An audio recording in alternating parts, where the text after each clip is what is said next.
Now at 9, floodwater shut down a northeast Oklahoma highway. The latest closures and why officials say this area floods again and again. And a community celebration lights up downtown Pittsburgh. See how 620 Day brought food, fun, and families together. And firework sales kicking off today. First responders are urging safety as firework-related injuries spike leading into the 4th. The 4 states' most watched news starts now. Flooding forces a state highway to shut down near Miami. Drivers are urged to stay alert and avoid dangerous waters. This is KOAM News at 9 on Fox 14. I'm Anthony Saviello. A warning for drivers traveling through northeast Oklahoma. State Highway 125 near State Highway 10 in Miami is closed in both directions due to flooding. Miami's Riverview Park is also underwater, an area that frequently experiences flooding because of ongoing issues with the Grand River Dam Authority. Motorists are reminded not to drive around barricades or enter high waters. You can find the latest road conditions by clicking on the weather tab on our website, KOAMnewsnow.com. Downtown Pittsburgh was packed tonight for the 620 Day block party. The event stretched from Pritchett Pavilion to Walnut Street with food trucks, bounce houses, face painting, and activities for the whole family. Local vendors and organizations lined the block, creating a festive community atmosphere. We decided we had nothing better to do today, so we'd come out and enjoy a nice early summer day. Pittsburgh, Kansas on 620 Day. Look at all the vendors, have some food. I pet the camel. That's the main reason. I wanted to come see the camel, and I got to pet the camel. After the party, Midnight River Choir closed out the night with a concert at the Greenway. The Carthage Council of the Arts, in partnership with Crossline Ministries and Carthage 365, unveiled a sculpture inspired by Millais and Salvador Dali's Angelus. The piece is themed around decay and is a perspective piece designed by sculptor Jason Shelfer. Attendees could also enjoy root beer floats, live music, and take a tour around Crossline's facilities. There's already art and sculptures all over town, so we want to continue to add to that, and we'd like to add the sculptures in places that people wouldn't expect. So we're trying to add sculptures now by nonprofit organizations like Crosslines, hopefully by schools and some neighborhoods where you just kind of wouldn't expect it, and just paint the town. Carthage is home to 11 sculptures and 23 murals, and the plan is to eventually make a map where people can find all of them. Well, it's a hot one out there today. Let's check in with Chief Meteorologist Doug Heddy. It definitely turned out to be a hot Friday for us today. Temperatures up there are at least tied our hottest temperature so far in 2025, just a smidge above our average of 87 degrees. Record 99 set back in 1953. All right, through the overnight hours, pretty quiet. We drop back 76, 77 degrees, so it stays warm tonight. Let's go into your weekend. Not a lot of changes over the next couple days. High temps on Saturday, 90 to about 91. That heat index is going to be up there once again, pressing 100 degrees. Nice and calm Saturday night. Sunday, much of the same. High temperatures right around 90 degrees once again. Not much going on, pretty much clear skies through the night, only down to 75 degrees. We'll look at next week as well here in just a bit. All right, Doug, see you soon. The Fair Acres Family YMCA in Carthage hosts a class on water safety for local second graders. The class focuses on floating, swimming techniques, and water exposure. Kids went through 4 different stations, picking up new skills at each one. I want them, number one, to know how to position their body so that they can keep their head above the water, or if they do submerge, that they have the muscle memory so that the submersion is not painful and they're not sucking a lot of water into their nose and then into their lungs. Burton says incorporating fun into learning is a positive help for overcoming a fear of swimming. The Carthage YMCA will continue teaching classes throughout the summer season. Well, fireworks go on sale today in Missouri for the 4th of July holiday. While cities and communities have planned shows and celebrations, many people still set off their own. But in 2023, there were almost 10,000 ER visits because of fireworks and 8 deaths. Chris Bryant reports on how to avoid becoming a statistic. The skies around the region will begin to light up with the start of fireworks sales on June 20th. Yeah, we see a lot of firework injuries this time of year. People are just out having a good time and not realizing the dangers of the things they're playing with. Last year in Missouri, 328 people sought hospital care from fireworks. Sparklers with little kids in their hands. They're really, really hot. I know it's a fun toy that we probably all played with at some point, but I would never let my kids touch a sparkler just because of the dangers of how hot they get. In 2024, the 3 weeks leading up to July 4th accounted for 81% of firework injuries. All heard stories of our uncles and of having bottle rocket wars and those kind of fireworks battles. Just don't do that. Whether you're running or tripping or that hit somebody, you can burn. I mean, like we always say, we want to make sure you're celebrating the 4th. We want to celebrate the 4th, and the ER wants to celebrate the 4th. Even when safely shooting off fireworks, they still can pose a danger. And so really, after you shoot the fireworks, those remnants, those tubes, make sure you have a bucket of water. You're sticking those in there. We've seen them reignite hours later. They just sit there and smolder. So make sure you have water, douse them when you're done, and make sure you're shooting off an environment where there isn't anything that can burn, whether it's, again, trashes, house, or just dead grass that's been mowed because it's been growing so much. The Bolivar Fire Department says it's important to remember that grade school technique of stop, drop, and roll in the event you should catch yourself on fire, and to have a garden hose nearby. When it comes to treatments, the burn unit at Mercy says home remedies are not the best option to treat a burn. The less the intervention, the better on our end. But the old school like mustard or mayonnaise or black ointment that people put on there at times doesn't always help. Even the smallest burn can be a big problem if not treated because of the chemicals in the fireworks. My advice would be to get it cooled off so that for their comfort, and then just putting a clean, dry sheet or cloth over it and leaving it be till we can intervene. Cities and counties have different rules and regulations when it comes to setting off fireworks, so check with your local jurisdictions to know what you can and cannot do when it comes to setting them off. Coming up, a sharp rise in deadly falls among older Americans. Why doctors say it's time to take balance and mobility seriously. What you can do now to prevent a dangerous spiral. But up first, a new study finds a dangerous link between food insecurity and cancer survival. Why access to healthy meals could make a life or death difference. Cancer survivors may be more likely to die if they don't have access to healthy food. Researchers at University of Pennsylvania found people experiencing food insecurity get less nutrients from fruit, vegetables, and dairy, and are more likely to struggle with obesity, both of which increase the risk of dying from cancer. Around 40 million Americans are affected by food insecurity. People who have weight loss surgery see a boost in their self-esteem within the first year of the procedure. A new study from Geisinger Medical Center had patients rate their self-esteem before and after bariatric surgery. Before the procedure, the average self-esteem was 33 out of 100, and afterwards it jumped to 77 out of 100. Stigma related to weight is linked to depression, anxiety, and poor eating habits. And fitness trackers may not be as accurate as they claim. Scientists at Northwestern University say people with obesity have differences in their walking, gait, and speed and the amount of calories they burn, which many fitness trackers can't accurately measure. Researchers created a new algorithm which they say would let smartwatches accurately monitor the calories burned by people with obesity during physical activities. As we get older, falling can become more and more dangerous, and it's more dangerous than ever. For some, it can be deadly.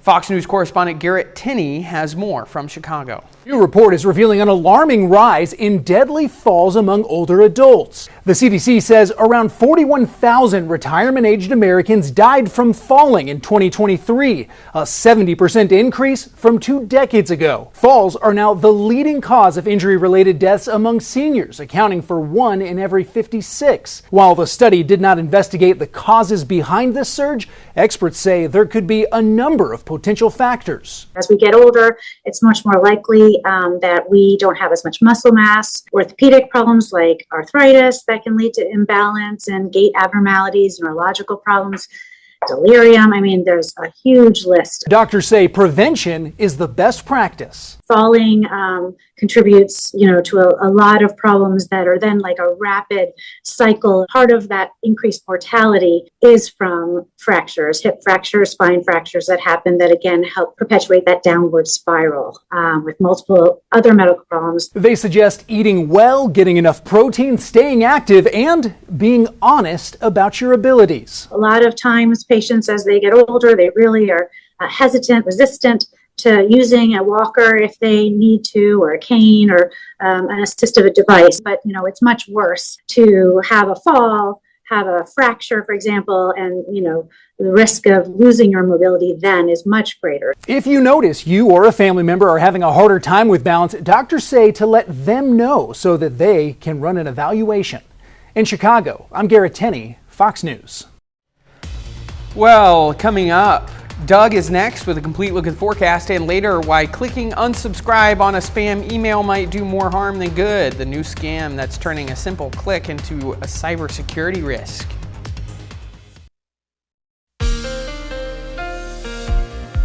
Well, definitely turned out to be a pretty decent Friday for us today. Definitely on the warm side and on the humid side as well. Look at our dew point sitting into the mid 70s. So that puts us kind of in that soupy range. And that's where we're going to sit, kind of that muggy to soupy range as we go into the weekend. By 11 p.m., 81, 78 by 7, down to back to 84 by 10 a.m. We only bottom out at about 75 degrees. A couple little storms down through central Arkansas, but really the Central Plains pretty quiet.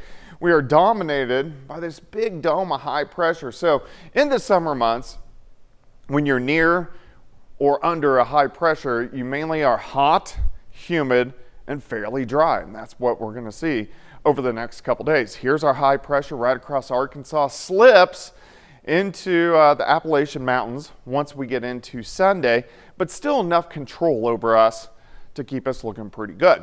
As we go through next week, it edges its way off toward the east, and we finally get some moisture return from the Gulf. And what that will do is give us hit and miss, isolated afternoon thunderstorms each and every day next week. So we're going through Tuesday, here's Wednesday, into Thursday, hit and miss storms as our area of high pressure starts to break down. So we are going to have those rain chances returning, but not this weekend. We look pretty good. All right, let me walk you through time. We're going to go into Saturday morning, 75, 76, 77 degrees. It is going to be windy. We should be into the upper 80s by noon. I'm going to take you to 5 p.m., which is about our high temperature this time of the year. Most of us 90 or 91, so very similar to what we did have today. By Sunday morning, we drop back 75, 76, 77 degrees. Heading into Sunday afternoon, much of the same. Most of us about 90 or 91 degrees. So it is going to be hot.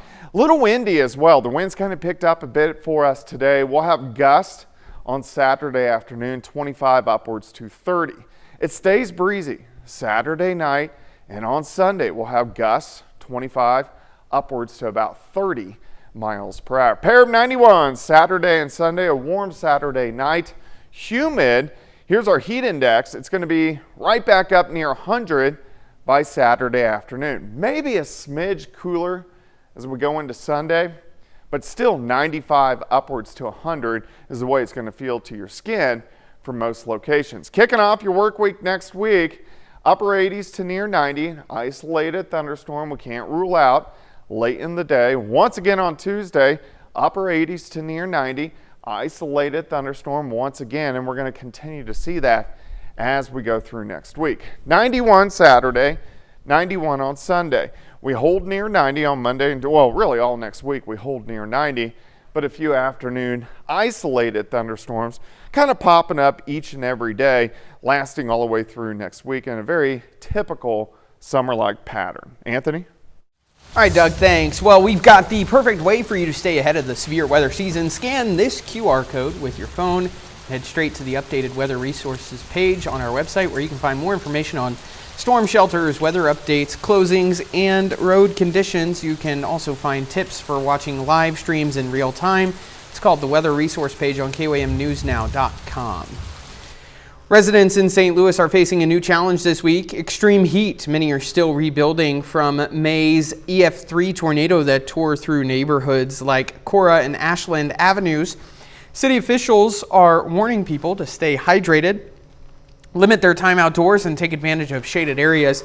Despite the conditions, volunteers like Tony Stewart continue serving their community with food and cold drinks in hand. Coming up, mountain bike education.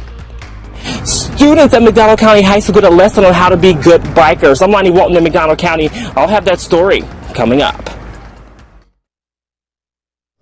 Well, some Americans are getting richer. A new report from investment bank UBS finds more than 379,000 Americans became millionaires for the first time in 2024, far outpacing other nations in the world. The study credits robust stock market gains for the wealth boost, though still the wealth of the average American per adult is much lower than that, at around $312,000 according to UBS. Fresh Realm is recalling chicken Alfredo ready-to-eat meals because they could be contaminated with listeria. The Department of Agriculture says at least 17 people across 13 states have been sickened. The strain of listeria has also been linked to 3 deaths and 1 fetal loss. The meals were sold under the brand names Marketside and Home Chef by Kroger and Walmart stores nationwide. And the Nissan Leaf is getting a new, sleeker SUV-like look. The 2026 electric vehicle is also packing some serious range compared to its predecessors at up to 303 miles per charge. Along with faster charging speeds, the new Leaf hits dealership lots this fall. A new report by the Wall Street Journal is warning people to think twice before trusting the unsubscribe option at the bottom of promotional emails. Fox Business correspondent Lauren Simonotti has details. Junk and spam email can multiply quickly, clogging up our inboxes. Many wind up hunting for the unsubscribe button, sometimes seen at the bottom of these messages. But a new report by the Wall Street Journal is warning people to think twice before clicking that option. What hackers are doing now is they're figuring out, they may research you and find out that you have a subscription to something, or they may see some alignment where it makes sense that your cable provider is in your area as this name, and they'll send you a fake message and it'll say, oh, do you want to opt out of all these messages? Clicking unsubscribe tells scammers you're a real person who interacts with spam, and they'll start building a file on you in the hopes of eventually extorting money through social engineering or some other scam. Other links send you to a fake web page and can trick you into entering your login credentials. We're happy to do this. Enter your password to verify it's you. Never, ever do that. No. So this is the new scam. They're going after you. Cyber guy Kurt Knutson says, number 1, don't click any unknown unsubscribe links. Use the mark as junk option in your email to report spam. Never enter your password to opt out of anything. And use antivirus protection that has an anti-spam filter in combination with your common sense smart habits. On your Android, iPhone, iPad, it should be on every device, and you're in business. That'll be the best way to defend against this garbage that's going out there that's going at us heavy. Cybersecurity software company DNS Filter says 1 in every 644 clicks on unsubscribe links leads users to potentially malicious websites. Lauren Simonetti, Fox Business. Up next, kids are unleashing their imaginations this summer at Spiva, where paper mache and creativity take center stage. Summer creativity is in full swing at Spiva Center for the Arts. One Spiva camp wrapped up this week. One focused paper mache, where campers created animals and fantastical creatures from scratch. These give kids a chance to explore new art forms they might not get to try in school, while also building community in a fun, creative environment. We have a variety of camps, and it allows kids to explore mediums that they otherwise wouldn't, maybe in the classroom, at school, or at home. It is also just a great space for them to build community. We've seen sleepovers starting. We have such an organic group of kids coming in and getting to meet each other and just getting to have fun and create. Spiva's goal is to make sure every child walks away inspired and proud of what they created. 30 more minutes of news, weather, and sports coming your way. Coming up, students in McDonald County are trading classrooms for trails this summer, learning lifelong skills through a unique mountain biking program.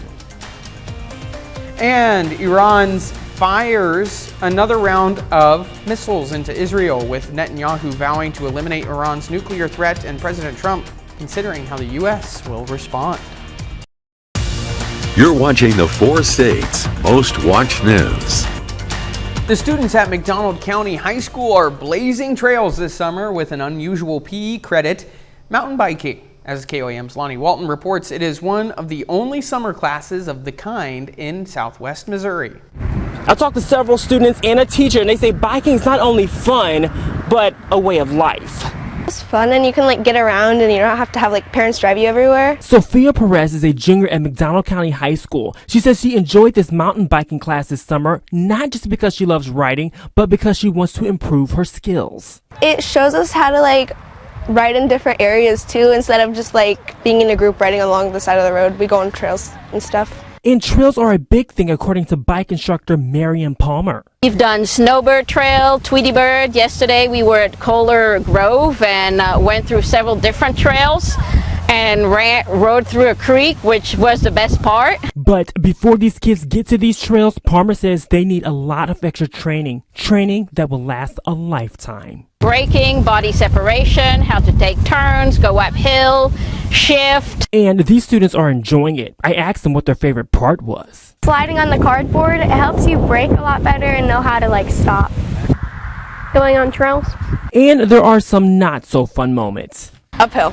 Uphill is the worst. Especially when it's wet. And hopefully this is a tradition that they'll carry throughout their lives. Reporting in McDonald County, I'm Lonnie Walton, KOA. Students also use the class to prepare for the school's mountain biking team, which is offered during the school year. Well, the Los Angeles Dodgers denied entry to ICE agents who were attempting to access Dodger Stadium's grounds Thursday. On social media, the team announced the agents requested access to the parking lots. The Department of Homeland Security says Customs and Border Patrol vehicles were in the stadium's parking lot briefly, adding it was unrelated to the Dodgers. CPB went on to say a vehicle had a malfunction, causing the group to stay in the area longer than expected, but no enforcement was taking place. Dozens of protesters and several police officers showed up at the scene. The incident comes as the Trump administration has increased its immigration enforcement, especially in Southern California. Thursday, the Dodgers are expected to announce a plan to help immigrant communities that have been impacted by the raids. It's now been a week since Israel launched deadly strikes on several Iranian nuclear and military targets, and the conflict continues escalating as each side keeps returning fire. Fox News correspondent Chanley Painter reports on the latest.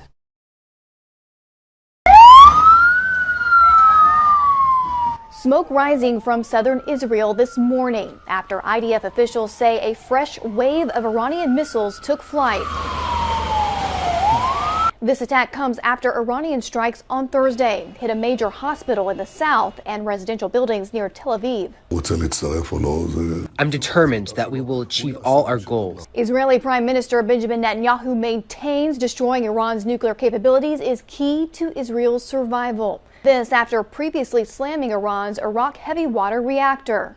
I have a message directly from the president. The White House says President Donald Trump is expected to decide within 2 weeks whether the U.S. will respond to Iran and assist Israel in targeting a uranium enrichment facility deep below a mountain. He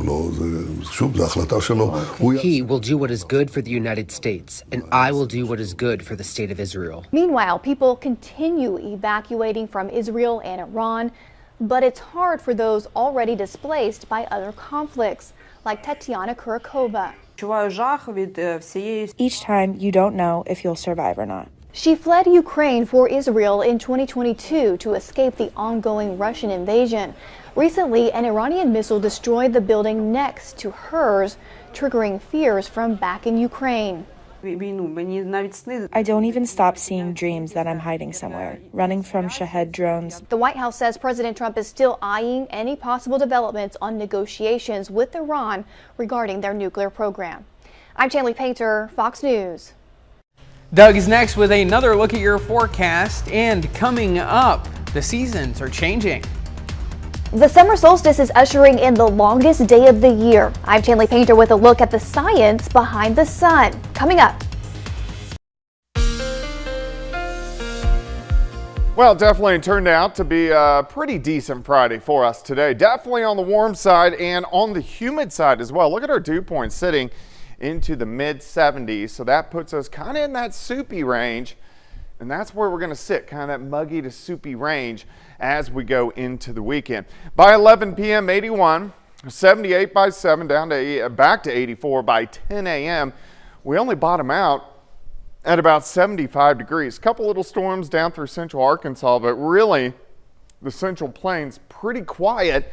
We are dominated by this big dome of high pressure. So in the summer months, when you're near or under a high pressure, you mainly are hot, humid, and fairly dry. And that's what we're going to see over the next couple days. Here's our high pressure right across Arkansas, slips into the Appalachian Mountains once we get into Sunday, but still enough control over us to keep us looking pretty good. As we go through next week, it edges its way off toward the east, and we finally get some moisture return from the Gulf. And what that will do is give us hit and miss, isolated afternoon thunderstorms each and every day next week. So we're going through Tuesday, here's Wednesday, into Thursday, hit and miss storms as our area of high pressure starts to break down. So we are going to have those rain chances returning, but not this weekend. We look pretty good. All right, let me walk you through time. We're going to go into Saturday morning, 75, 76, 77 degrees. It is going to be windy. We should be into the upper 80s by noon. I'm going to take you to 5 p.m., which is about our high temperature this time of the year. Most of us 90 or 91, so very similar to what we did have today. By Sunday morning, we drop back 75, 76, 77 degrees. Heading into Sunday afternoon, much of the same. Most of us about 90 or 91 degrees. So it is going to be hot. A little windy as well. The wind's kind of picked up a bit for us today. We'll have gusts on Saturday afternoon, 25 upwards to 30. It stays breezy Saturday night, and on Sunday we'll have gusts 25 upwards to about 30 miles per hour. Pair of 91 Saturday and Sunday, a warm Saturday night, humid. Here's our heat index. It's going to be right back up near 100 by Saturday afternoon. Maybe a smidge cooler as we go into Sunday, but still 95 upwards to 100 is the way it's going to feel to your skin for most locations. Kicking off your work week next week, upper 80s to near 90, isolated thunderstorm we can't rule out late in the day. Once again on Tuesday, upper 80s to near 90, isolated thunderstorm once again, and we're going to continue to see that as we go through next week. 91 Saturday, 91 on Sunday. We hold near 90 on Monday, and well, really all next week we hold near 90, but a few afternoon isolated thunderstorms kind of popping up each and every day, lasting all the way through next week in a very typical summer-like pattern. Anthony? All right, Doug, thanks. Well, don't forget, you can be the first to know about the day's weather with the KOAM Sky Watch Weather app. Get severe weather updates sent straight to your phone free of charge. It's available in the Apple App Store and the Google Play Store, wherever you get your apps. The KOAM Sky Watch Weather app.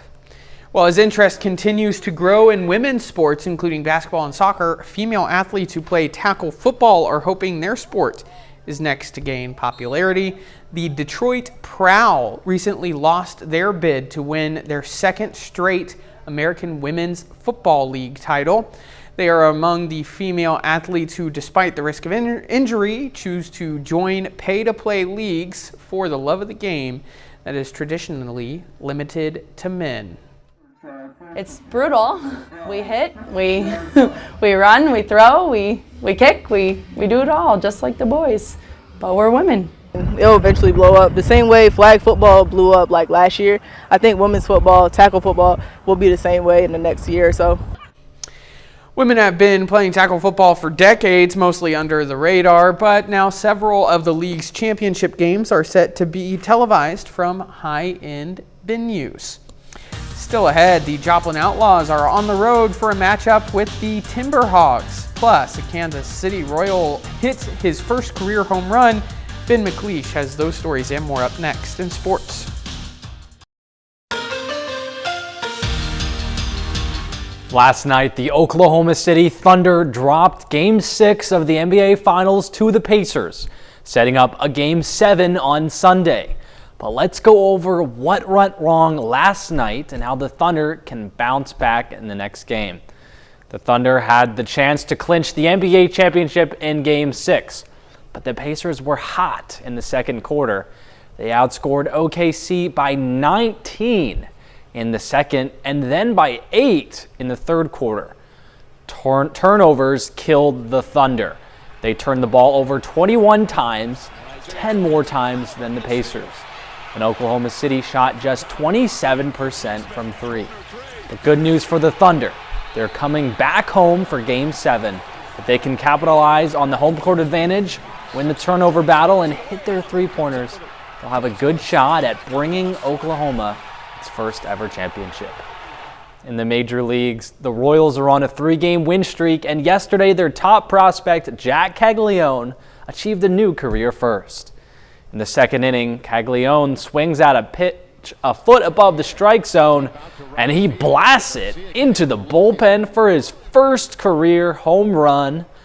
Then in the 9th, he does it again. He gets a hold of the off speed and sends it to the same location, but this one's into the seats. That's a great sign for Caglione, and the Royals will look for a mid-season push. The Cardinals are also riding a 3-game winning streak. They take on the NL Central rival Reds and get the job done in the series opener, winning 6-1. So the Cardinals are right in the thick of the NL wildcard race, and despite their recent struggles, they're still within 5 games of first place in the NL Central. It's good to see both local teams, at least on baseball, winning. And it's going to be exciting this Sunday. We're going to be able to talk about Game 7 quite a bit. Yeah, I mean, it all comes down to this. I predicted at the beginning this was going to go to 7. Look where we are. It's a 7-game series, but the best news for Oklahoma is it's at home. Indiana, 2 of their 3 wins were in Indianapolis, and so Oklahoma, they've only lost 1 game at home this series. They're 2-1, so that's a good sign. Sure. And I believe I was checking a stat. Oklahoma City Thunder has won its last 8 Game 7s in the playoffs, so that's looking good for them. But I want to ask you this: the Pacers have proven that they can beat Oklahoma at home. Mm-hmm. They've proven that. They're going into Game 7. So who is your money on going into Sunday? My money would still be on the Thunder. Really, no team has been able to get momentum and sustain it for multiple games. That's why we have this 7-game series. So I think Indiana won at home. They took it to 7, but I'll take Oklahoma City to win Game 7 at home. All right, we'll see if they can do it. We'll be right back. It's time to break out the shades with summer welcoming today, and with a lot of sunshine. Fox News correspondent Chanley Painter takes a closer look at the science behind the Northern Hemisphere's longest day of the year. Bad news for night owls. Things are about to get a whole lot brighter with the summer solstice taking place Friday in the Northern Hemisphere. We're going to have earliest sunrise, latest sunset, so the longest number of hours of daylight for the entire year. According to astronomers, Earth orbits around the sun on a tilt. This causes the amount of sunlight hitting the planet to vary throughout the year. When the Northern Hemisphere is tilted closest to the sun, it results in the summer solstice, with sun rays hitting the region more directly. The summer solstice marks the point in our calendar in the Northern Hemisphere when the sun appears highest in the sky. Around the same time, the Southern Hemisphere is tilted the farthest from the sun and experiences the winter solstice. And again, this is very much tied to the seasons, and the reason we have a winter and a summer is very much a function of the inclination of the sun in our sky. Meanwhile, our obsession with the summer solstice in particular is one for the history books, with early civilizations closely watching the sun's path for agricultural reasons. People would use petroglyphs, cave paintings to mark the date of the solstice. The sun would hit a particular spot in a cave on exactly noon, on exactly the solstice. And the reason people cared so much is that all of our agricultural history is tied into these dates. You would have to plant at a certain time. But soak up the sun while you have it. Directly after the summer solstice, the amount of daylight starts falling every day until winter. I'm Chanley Painter, Fox News. Well, coming up, DeVito looks for love, LL Cool J takes home a Tribeca honor, and Capallo hits the road with Megalopolis. A look at what's trending in Hollywood Nation. From LL Cool J's big win to Francis Ford Coppola's cinematic road trip, Fox News' Ashley Dvorkin has the latest in today's Hollywood Nation. She's it. What? I pick her. DeVito channels his inner Golden Bachelor. LL Cool J scores, and Coppola goes on tour in the Hollywood Nation. Emmy, time stop now. Francis Ford Coppola is taking his sci-fi epic Megalopolis on the road. The legendary director is teaming up with Live Nation for a special 6-city tour featuring screenings of the 2024 film, followed by live interactive discussions with the audience. Each event is organized under the theme How to Change Our Future and gives fans a rare opportunity to see the film, which is unavailable on streaming. The tour kicks off July 20th in Red Bank, New Jersey. LL Cool J is still rocking the bells. The rap icon took home the Best Music Video Award at the 2025 Tribeca Film Festival for a newly released visual of his 1985 hit, Rock the Bells, released earlier this year. The clip was part of the festival's inaugural music video jury competition, which celebrates videos as cinematic short-form storytelling. The honor comes just days before he hosts this year's Rock the Bells Festival, taking place June 28th at New Jersey's Prudential Center. Welcome to the Golden Bachelor season finale! Danny DeVito looks for love in today's First Looks. FX released the trailer for season 17 of It's Always Sunny in Philadelphia, teasing a Golden Bachelor crossover with host Jesse Palmer introducing DeVito's Frank as the new Bachelor. The new season also includes an Abbott Elementary crossover with the gang volunteering at the school. The show returns to FXX July 9th and streams the next day on Hulu. Pick it up, Grandpa! In Hollywood, Ashley Dvorkin, Fox News. Well, that's our time for tonight. Thanks for joining us. We'll leave you with a video of 10 condor chicks being born at the California Zoo. Have a great night.